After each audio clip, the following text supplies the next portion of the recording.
Hi, கோமரம் ஹார்ம்ஸில் Bhaskar பேசுகிறேன். இப்போ நம்ம வந்து ஃபுல் அண்ட் ஃபுல் மல்ச்சிங்லேயே தான் வச்சுருக்கோம். இப்போ இந்த மாதிரி மல்ச் பண்ணி இந்த கைமட்டையெல்லாம் இப்படியே தான் வச்சுருக்கோம். ஸோ இது ஒரு பிளேஸ் டு ஒரு பிளேஸ் ஒரு 3 இயர்ஸ் ஒரு இடத்துல இருந்ததுன்னா அடுத்த 3 இயர்ஸ் வேறு ஒரு இடத்துக்கு ஷிஃப்ட் பண்ணிடுவோம். இப்போ இந்த மாதிரி ஃபுல்லாக மல்ச் ஆகிருக்கு லாஸ்ட் 12-13 இயர்ஸாக. இப்போ இதெல்லாம் மல்ச் பண்ண இடம். இது மல்ச் பண்ண இடத்துல சாயில் இந்த மாதிரி இருக்குது. Top soil it's like decomposed. எல்லாம் மெட்டீரியல்ஸ் சாயிலே தெரியாத அளவுக்கு இது டீகம்போஸ் ஆகிருக்கு. இப்போ மல்ச்சிங்கோட இம்பார்ட்டன்ஸே இதுதான்.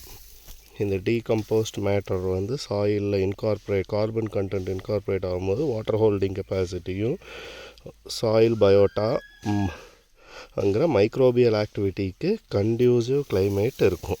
ஸோ நம்ம வந்து எல்லோரும் இந்த மல்ச்சிங் தான் ரொம்ப கீனாக அப்சர்வ் பண்ணணும். மல்ச்சிங் வந்து ரொம்ப முக்கியம். இது நம்ம 12-13 இயர்ஸாக மல்ச் பண்ணி இப்போ இந்த மாதிரி வச்சுருக்கோம் நம்ம வந்து.